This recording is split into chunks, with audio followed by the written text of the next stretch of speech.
for coming by yesterday. He had a lot of interesting things to say about racism that he's experienced in the LA studio scene, which he detailed. And I don't say it was shocking, but it was sad to hear that shit still goes on.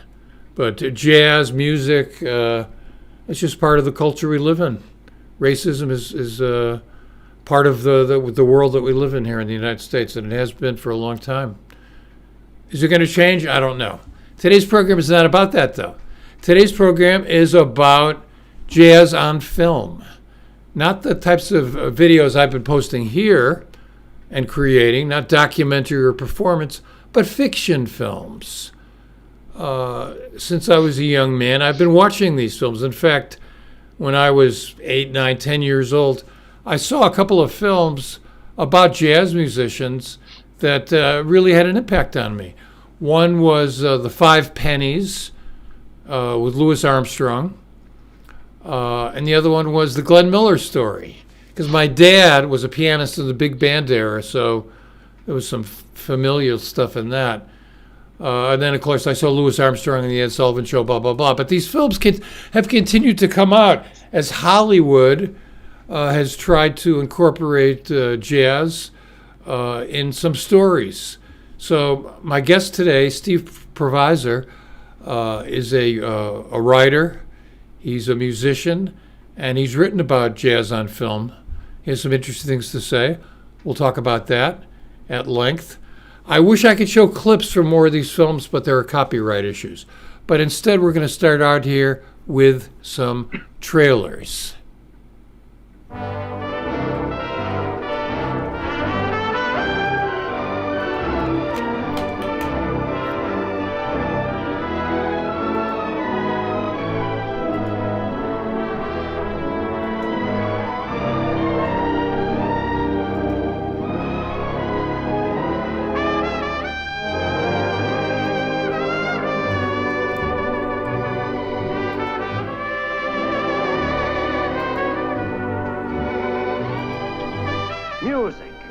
The kind you can't write, the kind you just gotta feel. He played it, and the world cheered at his feet.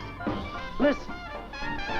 Its haunting beat is telling the whole story of his fight to rise above the past, of his climb from Dixieland jive joints to Broadway's starlit roofs, of the strange adventure that brought him into the lives of two different and exciting women, two dangerous and demanding loves. Keep away, Richard. Better not take any chances with me. Only people who respect themselves can ever give love fully, freely. I don't happen to respect myself.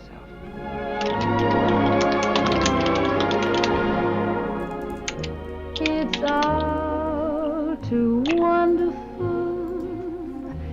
I'll never find the words. What are you trying to do, Rick? Kill yourself because you tried for something that didn't exist. That's what you've done all your life. You cheap. What a dope I was.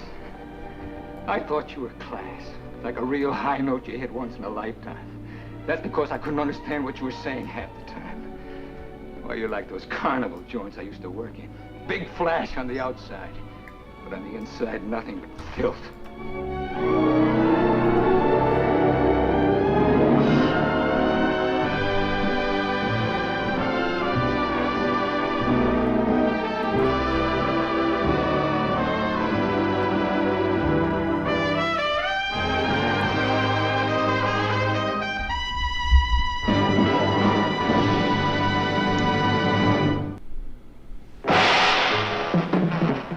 Lancaster as J.J. Hunsaker, world-famed columnist whose gossip is gospel to 60 million readers. Tony Curtis as Sidney Falco, the kid who had ideas about taking over. But we happen to know I'm your star pupil, because I reflect back to you your own talent. I'd hate to take a bite of you. You're a cookie full of arsenic. Don't turn your back on him. You might find a knife in it. This is their story, and that of the big shots and big names who worship the sweet smell of success. Along Broadway, throughout Hollywood. down Wall Street, on Capitol Hill. Sweet smell of success. We're friends, Harvey. We go as far back as when you were a fresh kid congressman, don't we? Why is it that everything you say sounds like a threat? Maybe it's a mannerism, because I don't threaten friends. But why furnish your enemies with ammunition? And here you are, out in the open, where any hep person knows that this one is toting that one around for you. Sidney is a great salesman. He'd sell anything to get there. Just ask his girl. Sidney, I don't do this sort of thing. What sort of thing? This sort of thing. You need him for a favor, don't you? Well, so do I. I need his column tonight. All you think about is yourself and your column. You see yourself as some sort of a national glory. To me, and lots of people like me, your slimy scandal and your phony patriotics, to me, Mr. Hunsaker, you're a national disgrace.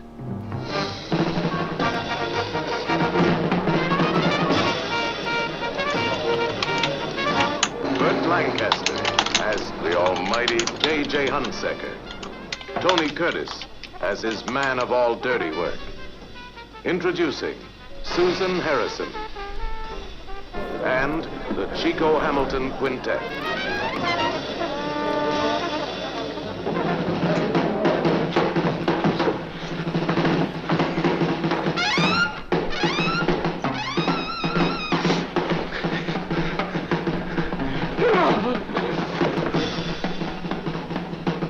J.J., please. Look, I can explain. That's why you put your hands on my sister.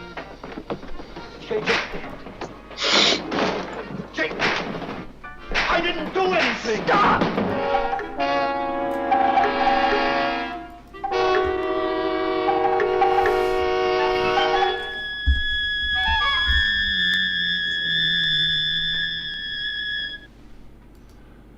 Hello, Steve Provizer. Hey, Brett. Good to see your face in the place. Thank you, man. Thanks for having me. Before we start our discussion, I know Steve's work as a writer. In fact, he was kind enough to do an article about me and the Ira Gittler project that's last year. But I want to introduce our audience to Steve. You are based in the Boston area. You're from Brookline, Massachusetts originally. You were a musician as well. How did you get into music? And when you were a young man, what music were you listening to? Well, back in the 60s, when every kid could choose an instrument and play, in the 5th grade, I chose the trumpet. It was a natural choice. It's the loudest instrument, right? And there were places to play. There was a school band, school orchestra, which I continued through grammar school and high school. I started listening to jazz to some degree because my parents had some very nice jazz records. They had some of the same that all parents had, which was soundtracks of South Pacific, but they also had Miles live at the Black Hawk on Friday night, and Mahalia Jackson, whom they went to see, Nat Cole, Della Reese. So I heard some hipper stuff and loved the music. And I went off to regular old college for a while, but then I transferred to music school. I went to Berklee. Didn't stay that long, but then I went to Wesleyan and studied Indian music there. And I've just, sort of played in bands and written music and arranged, and it's been an important part of my life. And I started to blog about it maybe 20 years ago or so, at the beginning of the jazz blogology, which was really active. That has tapered off tremendously, but I've continued to write for publications like artsfuse.org, syncopation.com, Downbeat, various publications. And since I have also been an actor, I'm particularly interested in jazz on film, and have written different things about it. I'm interested in the cultural themes that get played out in these movies. And I'm also interested to see people try to look like they're playing horns or pianos on the screen. which I know from firsthand experience is not so easy to do. I was in a movie called The Polka King with Jack Black. Some of you may have seen it a couple of years ago, and I was in the polka band playing the trumpet. And it's very difficult not to overplay your hand. You just don't quite believe that anybody's really believing that you're playing. So you're like, and this is what, the tendency is to overplay it, and it looks kind of dumb. So I had a little more sympathy for the problem of doing it. But in the course of talking about these films, we'll talk about which people I think do actually carry it off, and which don't. Yeah, it's funny you mentioned going overboard when you were playing to show that you were playing. I think of the first time that I actually saw Bird play. It's from that clip of Hot House with Dizzy, and he barely moves. I mean, you just see his fingers, but there's you would think Bird. My God, he must be all over the place. He was totally cool. So you've touched upon a couple of points here that provide an overall atmosphere for the jazz film genre. Two things that I find disturbing. So let's talk about them before we get into specifics. First of all, you make a really good point about this faking playing, because that has been a predominant theme in jazz films since day one. And for me personally, as soon as that happens, it loses the element of believability. And I know that, for example, Jimmy Stewart studied the trombone so he could play like Glenn Miller. And Sal Mineo, when he starred in the Gene Krupa story, learned how to play the drums. And Sean Penn learned how to play the guitar for Sweet and Lowdown. Yet Howard Alden taught him. I think. There you go. Him. And I think Charles McPherson worked with Forrest Whitaker when he played Bird. Yet, for those of us who know something about this, it's obvious that, it's definitely not happening. So do you agree with me that ends, that element of musicians not playing contributes to a loss of truth in the film itself? Yeah, I mean, I think it's true that jazz people basically have to keep the bar pretty low in any case. And as you see more and more movies, you probably lower the bar more and more. I would say that what you say was probably more true initially for me. And then as I grew to have lower and lower expectations, it became less important. However, in the case of Bird, the movie with Forrest Whitaker, I was extremely disappointed because I knew that McPherson was involved, and I knew that there were a couple of, there's the Hot House clip you mentioned, and another clip of him basically miming to a pre-recorded track. But in any case, he just doesn't, he barely moves, and he has a kind of a, unfocused, forward-looking gaze in his eye. And Forrest Whitaker was, giving us this thing. And that was really one of the most egregious examples that I've seen on screen. I was less upset by Sean Penn. I thought he did a decent job. Directors who know how to work with it are smart and shoot, over the shoulder, from different directions, from farther away. If you're a director, it behooves you to, if you're going to do this, really, you should know how to shoot it. Yeah, absolutely. So my second area here that bothers me is most of the stories that have been told about jazz musicians are terrible, horrible. It's mainly the troubled giant. The guy has a problem, and it's drugs or whatever. I thought the movie Bird was atrocious. In fact, I was hanging with Jackie McLean after it came out. He said, I didn't even want to see it, because I knew Bird. And I think that is one thing that stops jazz films from serious consideration. Most of the stories are total bullshit. Would you agree?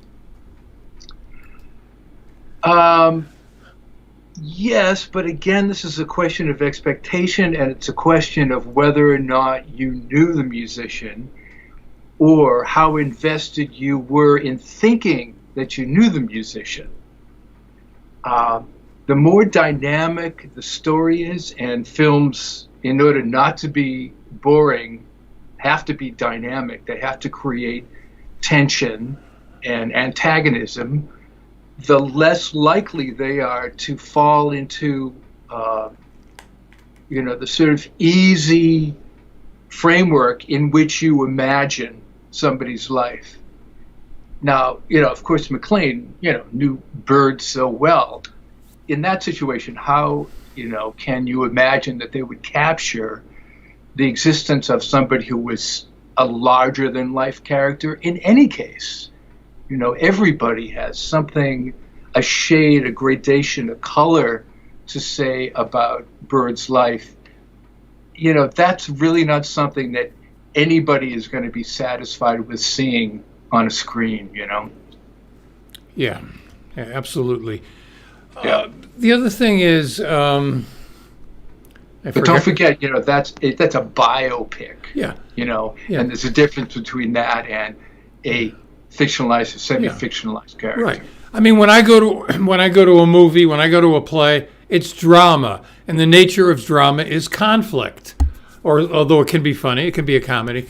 I mean, for my money, I think one of the best films about music was The Gig, which was a 1985 film written by the Pulitzer Prize-winning playwright Frank Gilroy, and it was about a set of musicians who were working a gig at the Catskills Resort.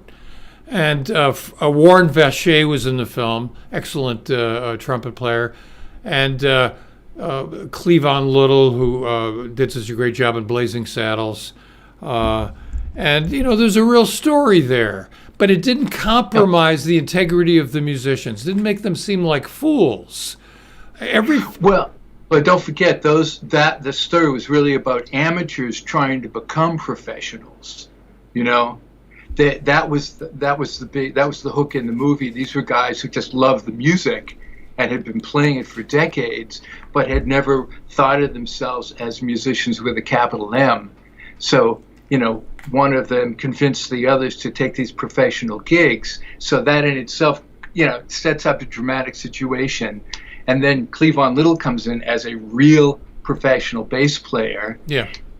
He doesn't make it easy for him, and I give the movie a lot of credit for that, because, they might have just sort of ameliorated the difference and so on. But in fact, in showing it so starkly, they show how hard the life is, It's just not, I think I'll become a jazz musician. It's like, really, you're putting yourself completely on the line if you decide that's your life.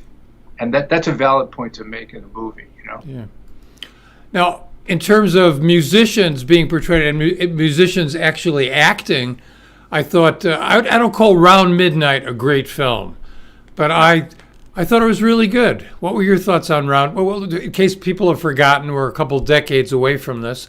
It's a French film. Bernard Tavernier, the director. Dexter Gordon and many musicians were actually in the film. Bobby Hutcherson, Herbie Hancock. They acted and they played music. How would you rate Round Midnight? There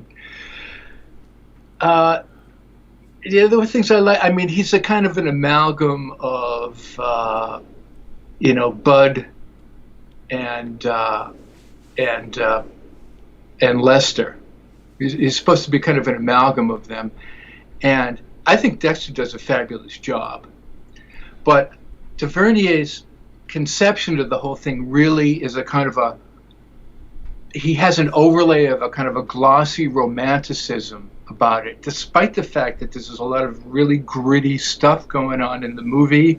There's drugs, there's alienation between Dexter and his daughter, and he dies, But the lighting and the way the filmmaking works you are somewhat distanced from it because of the kind of beauty and gloss of it. And to me, that was personified in the fact that they didn't let Dexter do what he does best to me, which is blow, really blow. Take a couple of tunes and just wail on him. They don't let him do that. He only plays ballads in this movie, and it fits into that the romantic schema of Tavernier's approach. Yeah. Let's go back for a minute to old-time Hollywood. We're going to look at a clip from an early Hollywood film about jazz, and we'll talk about that.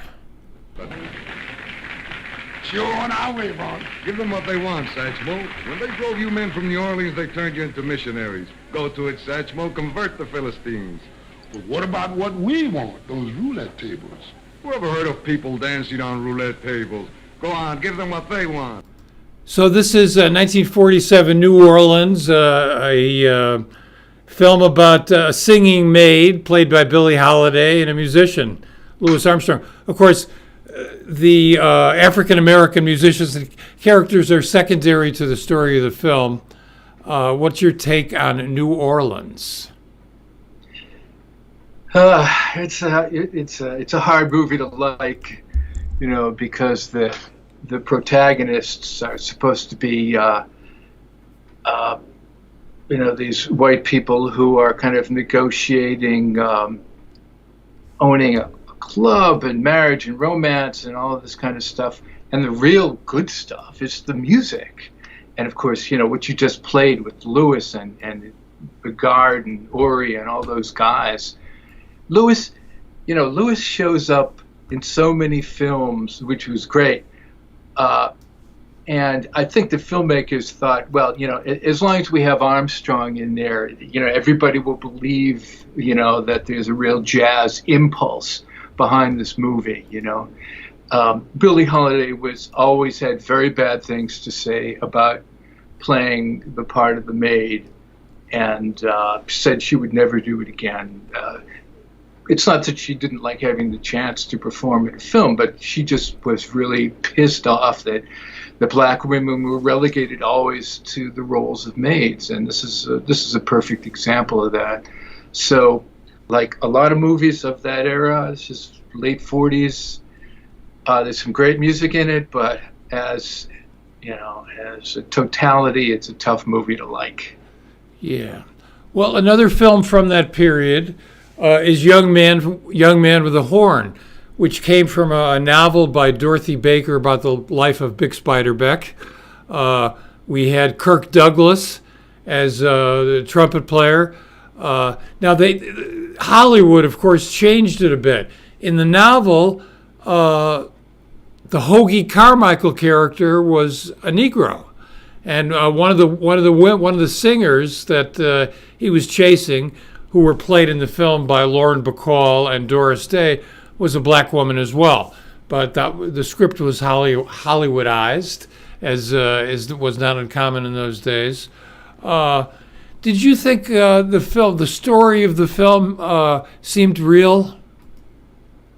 The story of the film is, very far from real, starting from the get-go, because it's not that I find this a very interesting movie, in the way that, 5 days a week on a couch is an interesting way to spend your time too. You're kind of watching, a psychoanalytical thing playing out on the big screen. It's supposed to be about Bix. Of course, it's not about Bix. At the very least, we're talking about a swing trumpet player, and in fact, the music on screen is played by Harry James. I think that Kirk did spend some time, trying to look relatively decent in playing.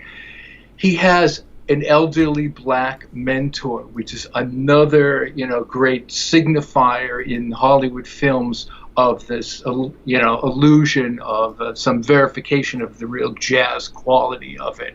In this case, this is a sort of wizened man who plays trumpet, who warns Bix, Harry, Kirk about getting a role.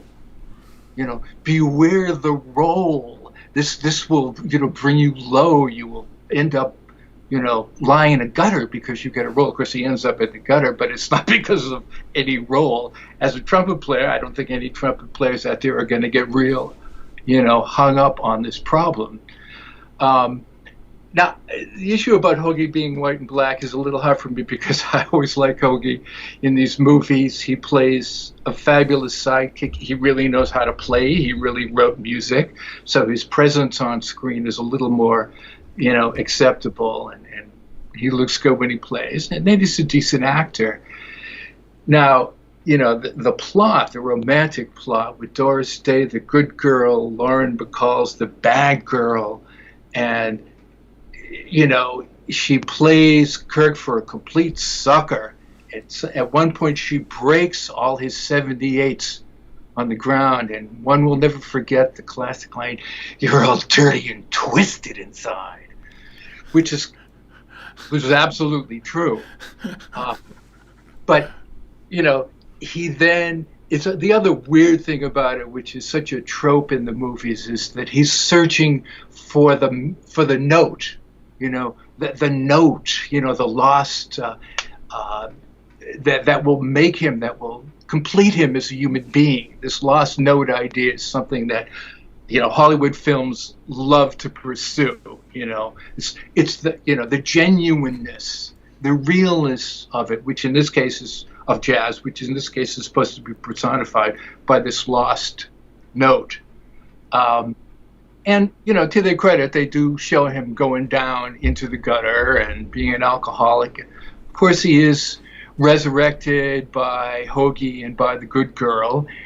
And as is always the case in films, even if you haven't touched your horn in a year, you can pick it up and blow magnificently, which is, far from the reality. But that's what happens.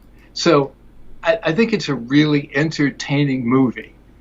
And it's also so full of bull that it's, it can't be taken seriously on that level. Yeah, well, you mentioned that search for the sound. That was the central theme running through the Glenn Miller story. He was looking for that perfect sound. He was trying to arrange the sax section to sound a certain way. The Glenn Miller sound. And then just as he finds it, what happens? He dies in a plane crash. That's really far off the case, man. This is really off the rails because, I think, Miller, it should be noted, was a good trombone player. In the late 20s, he was capable of playing with, the Dorseys and Goodman and Waller and hold his own. Not a great soloist, but a capable enough soloist.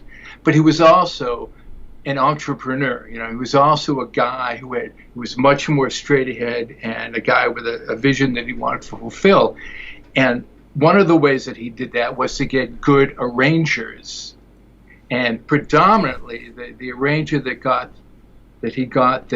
did, In the Mood and Moonlight Serenade and String of Pearls and all that was Jerry Gray, who was an East Boston guy. But Gray, among a large cohort of arrangers, just absolutely gets no screen time, as it were. So to construct a movie, you can't be going off, visiting guys in their, atelier, just writing arrangements and coming back and giving it to you. And that's, you need a hero and an anti-hero. And not the sort of harsh reality of these guys getting $25 arrangement making you a millionaire. Yeah. Comment here from Andy Farber. Was it Al Klink who suggested that Miller should have died? Oh, excuse me. Suggested that Miller should have lived, but his music had died. Do you know the story, the real story about what happened with Glenn Miller? Well, did he disappear, in a plane? No, over the British? No, that's not what really happened. He had a heart attack in a brothel. Mm-hmm. And they wanted to cover up the story, so they said that he died in a plane crash because he was a hero. June Allison would have been very disappointed. I know. I mean, Jimmy Stewart, he was good in it, Yeah. But, the white breadedness of it all was a little bit hard to take. Yeah. You know, I mean, it does speak in a sense to how white those bands were. You know, there was no significant integration until the late 30s, and even after that, there wasn't a whole lot in the big bands. So. Oh yeah, there were white bands, there were black bands. You know, Artie Shaw hired Roy Eldridge and Billie Holiday, and Benny Goodman hired Lionel Hampton and Teddy Wilson, and it slowly started to break. But still, it was white bands and black bands. You mentioned Jimmy Stewart. I just thought of another film that he plays in, although that's not the centerpiece of the film, and that's Anatomy of a Murder, the Otto Preminger film, where he's an attorney, and Duke Ellington did the soundtrack, and there's some stills of him and Duke playing together. I think Jimmy Stewart was an appreciated Duke Ellington, certainly. Let's jump. Oh, there was some great music in that film. Yeah, well, Duke Ellington. Let's jump to. What the names they think of these people, like they called him Sweetie Ellington, they called Sweetie Pie in that movie. You know, they always come in. What was that one they had for Armstrong? In A Man Called Him, they called him Wild Man. Yeah. Oh no, that was Paris Blues. Called him Wild Man. I mean, why don't they just let him have, you know what I'm saying? It's like, you don't have to call these people ridiculous names. Yeah. No. Yeah, that was Paris Blues was another film about musicians. Paul Newman and Sidney Poitier. Paul Newman played the trombone in the movie. Sidney Poitier played the tenor sax. Obviously, they weren't playing. I mean, it was a film about young people, romance, France, whatever. But nevertheless, more Hollywood make-believe about jazz. Let's jump to actually a film that I consider to be quite a good film. Not really a jazz film per se, one that utilizes some jazz, and that's The Sweet Smell of Success. It's a film about Walter Winchell, a very powerful New York columnist with political connections, who has a sister who gets hooked up with a musician who happens to play with Chico Hamilton's group. Paul Horn is in the band, and so Chico Hamilton's group is featured in the film. And Tony Curtis plays a columnist on the rise who wants to get a piece of J.J. Hunsaker. That's Burt Lancaster's fame. What's your take on Sweet Smell of Success? Sweet Smell of Success is a good movie. You know, I don't think there's any question about that. From the jazz perspective, more Chico. You know, it's frustrating. Martin Milner, whom some of us know from Route 66 and some others, the youngers, know from Adam 12, plays the guitar player in this band. And, you know, his miming is not off the charts, but he's adequate. But what's interesting from the sort of cultural trope perspective is that he's a straight-ahead guy. And he, you know, when jazz signals in most movies, starting in the 50s, jazz signals sordidness. Jazz signals crime and sordidness, bad behavior, narcotics. And in this movie, Martin is a real straight-ahead guy, and the bad guy, Hunsaker, decides, you know, he's not going to let this jazz musician marry his sister. And there's a whole incestuous subplot there because, you know, sister, wife, mother, you know, that's going on. But what he decides to do is to plant marijuana on, or he gets Tony Curtis to plant marijuana on Martin Milner so that he can be busted, and his sister will, you know, reject him, and so on and so on, which is kind of a change. And this movie is a little more, I don't know, dimensional about the fact that jazz, you know, has all different kinds of people in it. You know, not everybody involved in the jazz world is a junkie, you know, for example. Not everybody is, you know, Glenn Miller. There's gradations and shadings, and I think that this movie should be applauded for showing that.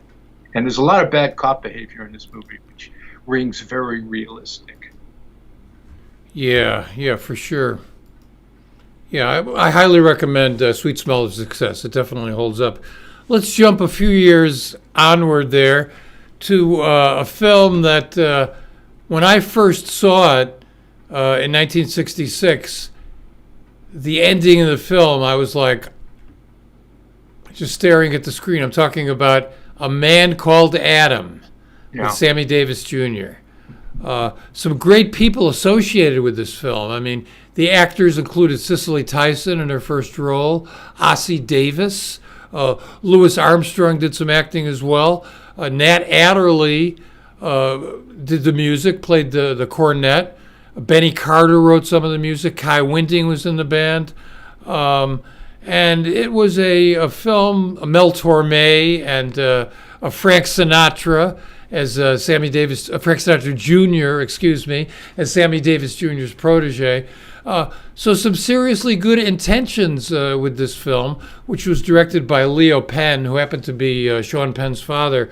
But the film doesn't quite reach that point where it's believable in any way. What was the problem with A Man Called Adam? Well, let me say that one of the most interesting parts of that movie to me is the fact that it sets up a kind of black radical versus accommodationist subplot, because Sammy Davis, who plays this cornet player, is a kind of a firebrand, and he has radical tendencies. He's a short fuse, and he's not going to put up with anybody else's BS.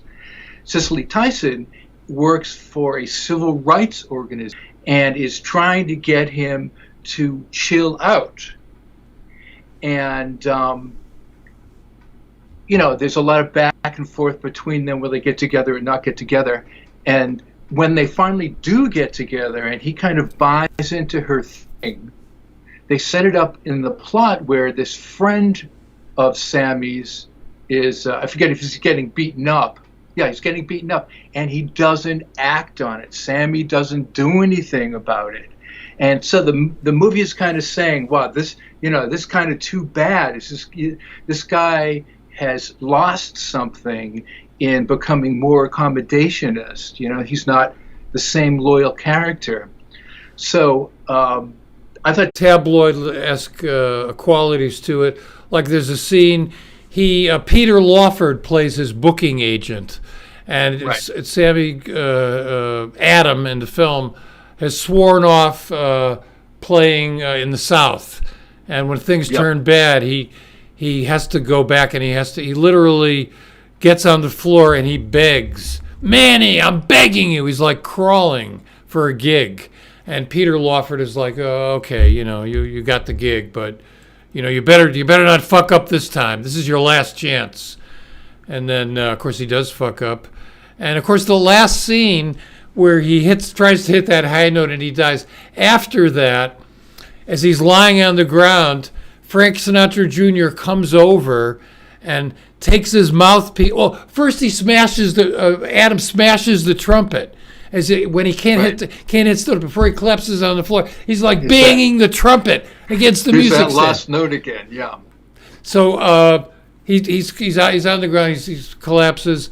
And Frank Sinatra goes over, Frank Sinatra Jr. goes over, he takes the mouthpiece out of the horn, and he looks at the mouthpiece like, maybe, this is my memorial. Mel Torme is singing, I forget the lyrics, it's like, he was a man, man who meant something. And then, unfortunately, the saddest shot in the film, Louis Armstrong, a shot of him like crying.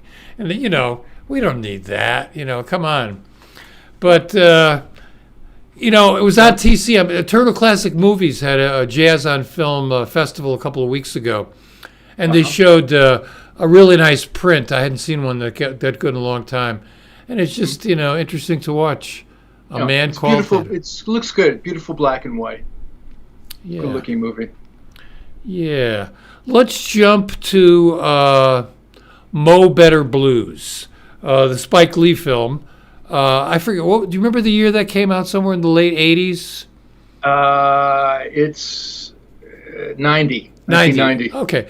Well, as we know, Spike Lee's father was a jazz musician, the bassist Bill Lee. So Spike Lee came up in the world of jazz. He knew many musicians, and I think he set about telling an honest story about musicians.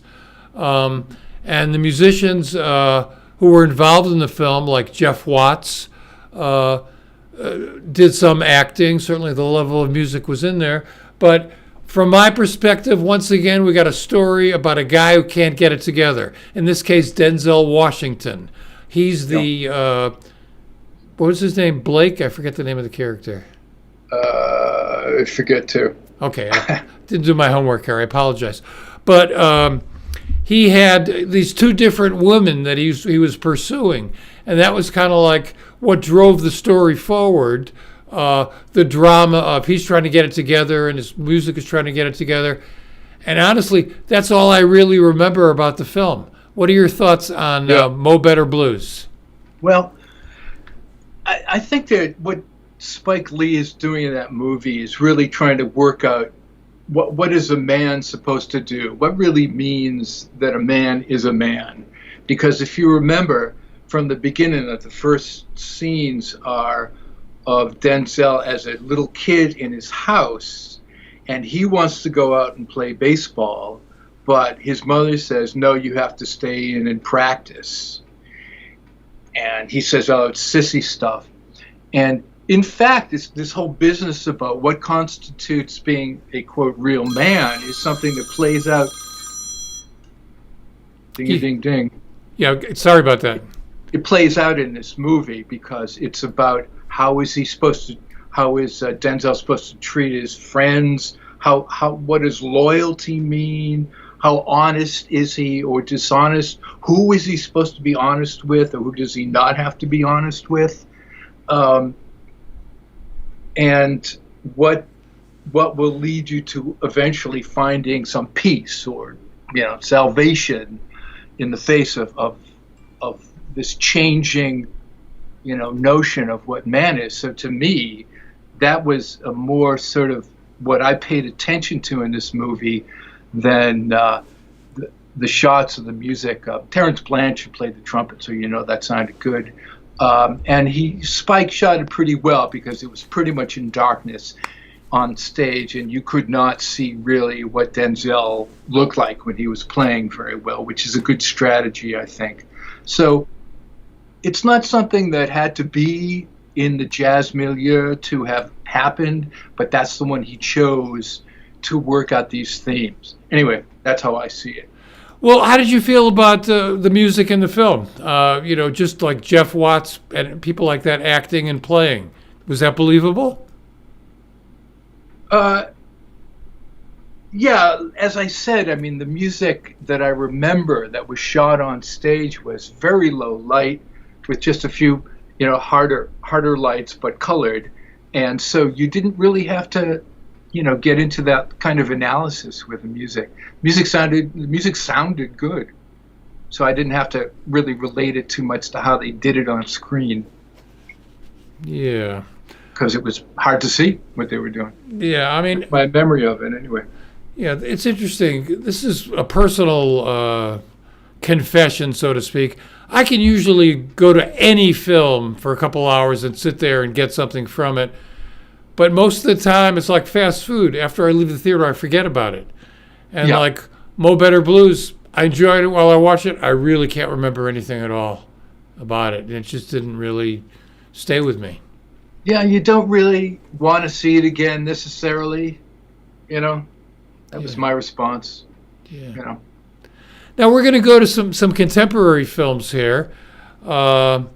Before we go to that, I want to talk about Whiplash, La La Land, and the Eddy. But before we go to that, we must mention one of the most cinematic travesties in my mind, Miles Ahead. This was a film that was sanctioned by Miles' family, supposedly. It was a pet project of Don Cheadle, who was an excellent actor, by the way. I like Don's work very much. It was a labor of love, and purported, well, we're going to tell the real story of Miles Davis. Well, the story that they chose to tell,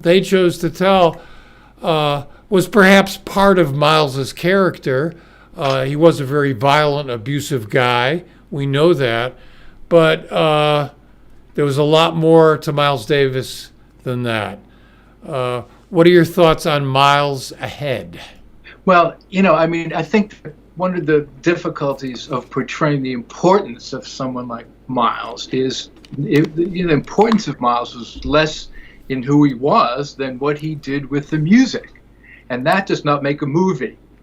Showing Miles playing with Bird and then doing, the birth of the cool, and then, the early 50s Prestige, and then the train stuff, and then Kind of Blue, and then Felix Lemonnier, all of the many processions and transitions that he led or was in the vanguard of in the music. That's not a film. That doesn't make a plot, So basically, you have to try to extract, at least it doesn't make a feature film. It makes a documentary, of course. It doesn't make a feature film. So in a feature film, what they did was they chose to frame a certain number of flashbacks using one of the most fraught periods of his life, which is the last period of his life when, he was going in and out of serious addictions. Now, we know, anybody who knows about this movie knows that the only way it was going to get supported financially was if there was an important white character in it, which is how the journalist thing arose. And there was no such thing in Miles's life, But it's almost like you have to take that kind of stuff for granted. All right, now what do I see when I look at the screen, and how do I feel about that? How do I feel about their performances? And I do think that Cheadle did a good job both in the acting and in, blowing and looking convincing, and which was also smart in the part of the director, because the only stuff that you really saw him doing close-up was a ballad where he really knew, when to push the valves down, what to do. So that was smart on his own part. Cheadle directed the movie.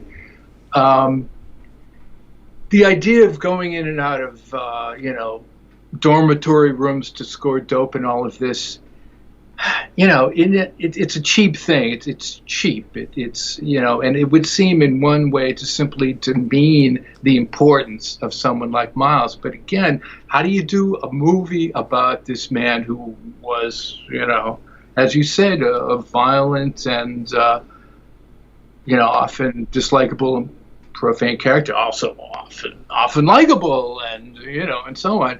But how do you do that? How do you show that on screen? It's not so easy. So I would consider this a mixed blessing. I don't throw it completely out in the toilet, but definitely a mixed bag.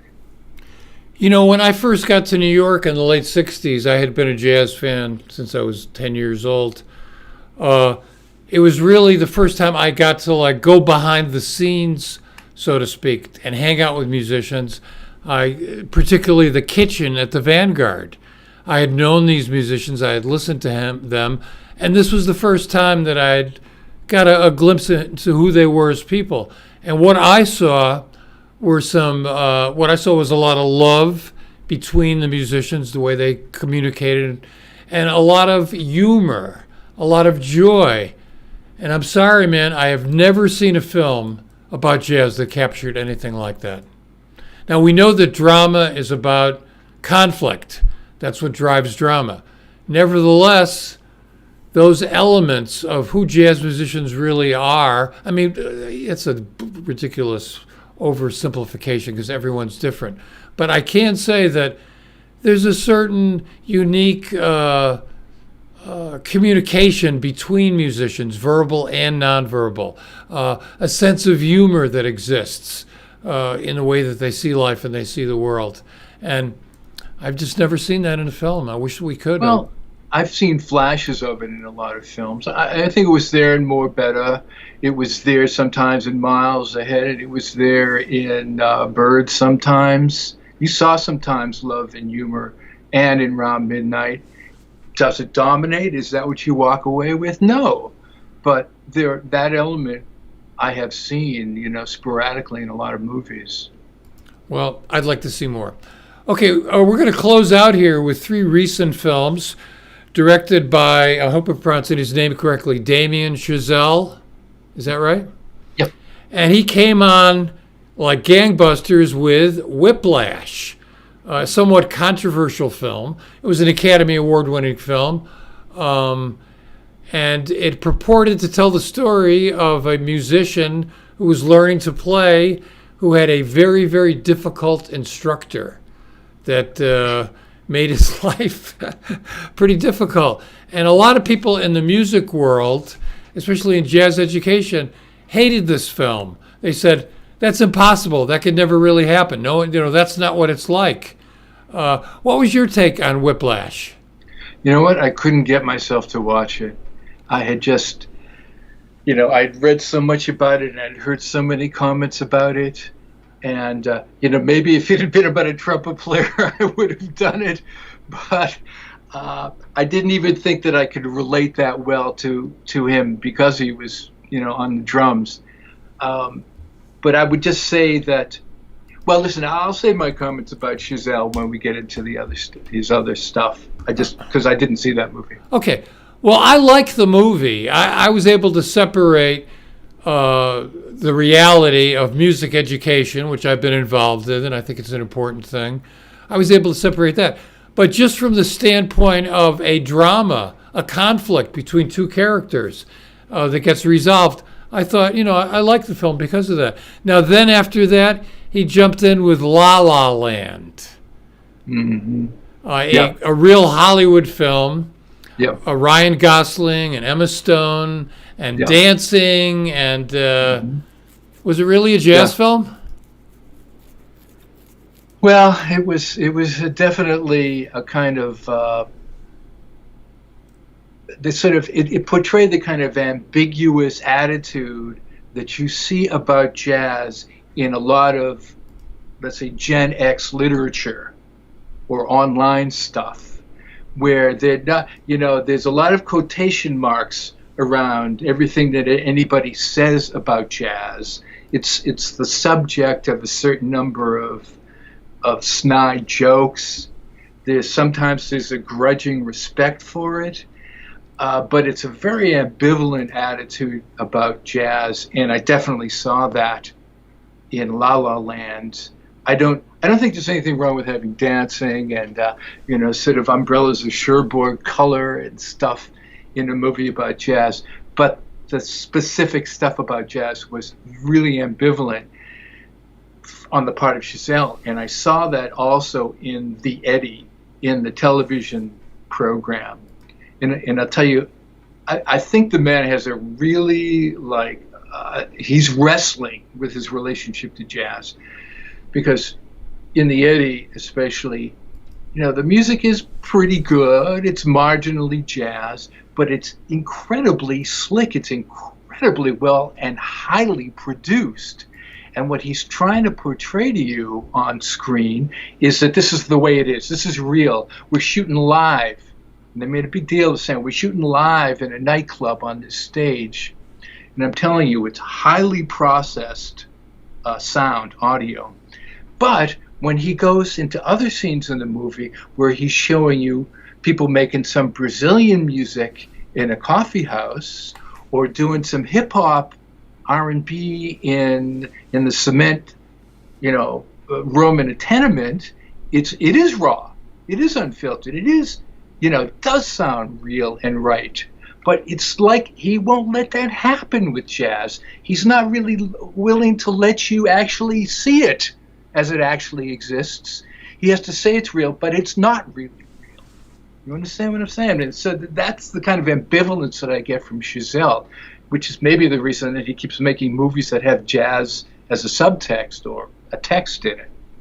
Well, I felt more positively about the Eddy than I did about La La Land.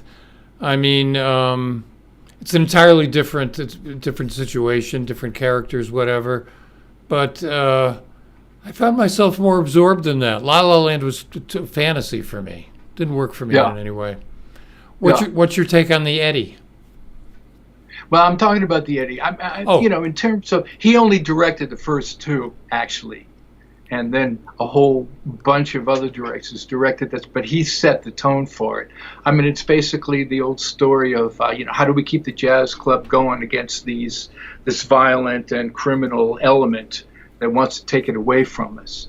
And, you know, it's a way to show how important the music is to people and stuff. And so, you know, that's fine. And it's fairly cliched as an approach. But I was put off by the fact that he was trying to portray the jazz as real and the real thing and stuff. And it was just so highly processed, the audio of the jazz, that it didn't sound like it was happening in that place. It may have been recorded there, but after they did it, they did a lot to it. And he didn't, you know, he wouldn't allow it to be naturalistic, the way he did to the Brazilian and to the hip-hop music. And he certainly went out of his way to show you realistic settings. There's a lot of gritty stuff in the Eddy, a lot of gritty perspectives. And, you know, he doesn't dress up a lot of stuff, but he does kind of dress up the jazz. So yeah. I didn't really like that. Well, for those who don't know it, this is a series. I don't know. It was on French TV. Was it on Netflix or? It's Netflix. Netflix. Okay. Hard to keep up. Yeah. I saw the first couple episodes. I don't know. I'm probably going to watch some more of it. But I watched it on my computer, and as we know, yeah. Thanks to the MP3 file, when we hear music over a computer, over the internet, it is highly processed. It is highly condensed. We're missing a lot of what goes on there. And now we have generations of people, like what Steve and I are baby boomers. When we came up, there was something called audiophile, where you had speakers and a preamp and an amplifier and a turntable and acoustic. Yeah, I know. And it sounded fantastic. I mean, and the MP3 is not progress. No, far from it. In fact, there's a trend. I don't know if it'll take off. People are starting to listen to LPs. Yeah. And I'm going to put in a plug for my cousins, the Chesky brothers. They have a company called HD Tracks. And what they do is they sell high definition tracks of music, either AIFF files or FLAC files that sound 1,000 times better. And they are, instead of 99 cents, they're maybe $1.99. But for those of us who know the difference, we appreciate it. Well, Steve, we burned through an hour here very quickly. I want to thank you for... The word burn is appropriate, right? We're burning, baby. Burn, baby, burn. So just, first of all, we had an early question. Where can we see your videos? Do you have any videos online that people I have a bunch of videos that, not of me, that I shot of jazz mostly in the 80s. So just go to YouTube and look up my name. Okay, and what about your writing? Where can people find more of your writing? Artsfuse.org is a good place. Syncopatedtimes.com is a good place. Allaboutjazz.com. All of those places have a lot of writing of mine, so please check it out. Any acting roles in the can that are going to be released? You know, there hasn't been any production for 4 months. So,